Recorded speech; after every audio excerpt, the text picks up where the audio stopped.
The Supreme Court hears arguments this morning in a high-stakes case on voting laws. Moore versus Harper focuses on what the U.S. Constitution says about individual states' involvement in regulating elections. Some claim this legal theory in question could wreak havoc and damage American democracy. Pretty significant. Yeah. Let's bring in CBS News legal contributor Jessica Levinson to discuss what's really at issue here. Jessica, let's just start right at the top. We mentioned here it's about states' ability to regulate federal elections. What's at the heart of this case?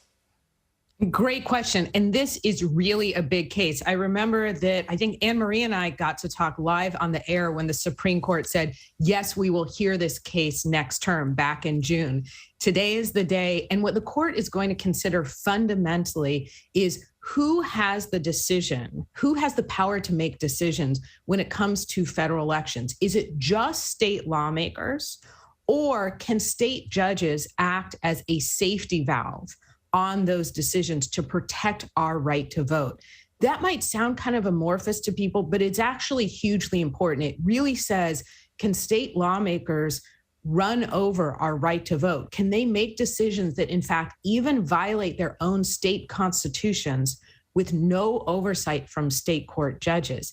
If they can, we can imagine what that could mean for early voting, same-day vote registration, where polling places are, redistricting, and even implications for the Electoral College. You spelled it out perfectly, Jessica. You know, sometimes when I think about the stories that we have in the show, I think about, maybe I'm food oriented, right? So I think about your vegetables and dessert. And I feel like this is a story that's about your vegetables. It may not be that sexy, but it's so incredibly important for people to understand. So I want people to pay attention.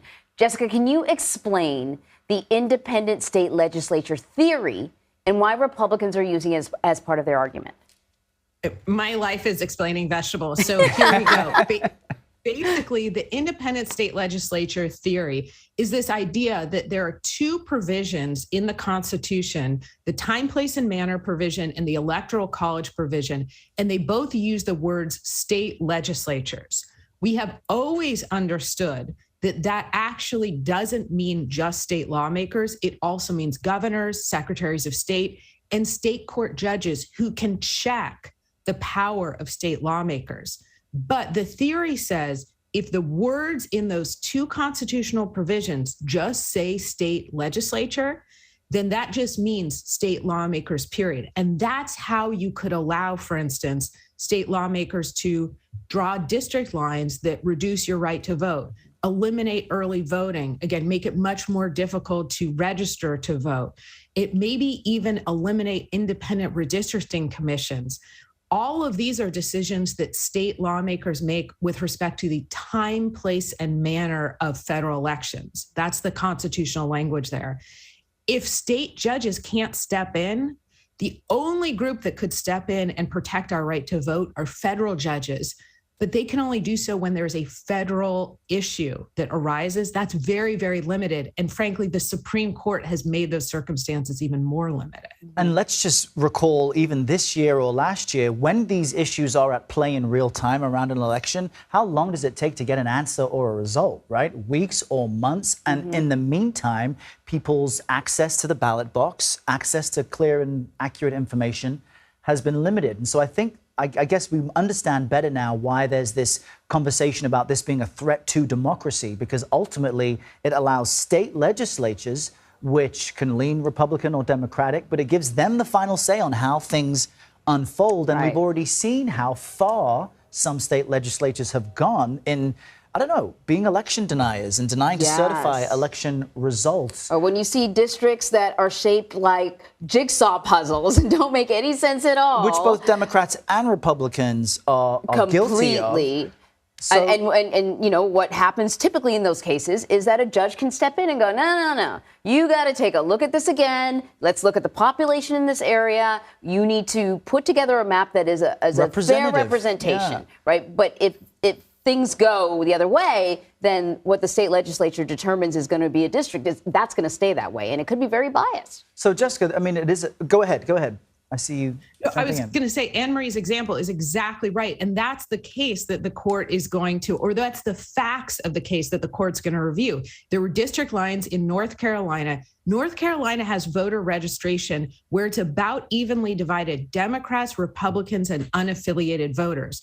But the Republican-leaning state lawmakers drew district lines in which Republicans would win 70% of the congressional districts. Wow. The state court judges, just as Anne Marie mentioned, said, no, this is not right. This violates the state constitution. Go back and redraw. This case would ask whether or not state court judges can say, go back and redraw to protect our right to vote. All right. So lastly, before we let you go, explain the significance of the court now having a conservative leaning and what role that could play. So the state legislature theory is really something that just started to germinate back when the court made its decision in Bush v. Gore, and it was just in some of the separate opinions. The reason it matters that we have a conservative court here is because we know that about 4 of the justices have already said versions of, it looks like I need to learn more about the state legislature doctrine, or that might make some sense given the plain language of the Constitution. If they can get one more conservative member to join them, again, that could fundamentally remake elections in America. We didn't even really get a chance to talk about the Electoral College, but we can imagine how if state lawmakers really do have the final word, that could upend our understanding of how that process goes as well.